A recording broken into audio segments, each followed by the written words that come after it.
দেখুন বন্ধুরা দিদি, তুমি কিভাবে রান্নার চাল চুরি করে শয়তানি বিক্রি করছো? করলো। ভাসুর আসুক, আমি সব বলে দেবো। তার যাওকে তুই যদি তোর কিভাবে ভাসুরকে ফাঁসালো, বলিস তাহলে তোর নিজে পেটে যে চুরি আছে তার করে মরা মুখ নিজে তার দেখবি। যাওকে না না, ফাঁসালো। আমি বলবো না। সর, চালটা বিক্রি করে আসি। আঙুর খেতে দাও, খিদে লেগেছে।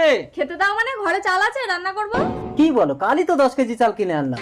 দেখো তোমার ছোট ভাইয়ের বউ চাল চুরি করে বিক্রি করছে হয়তো।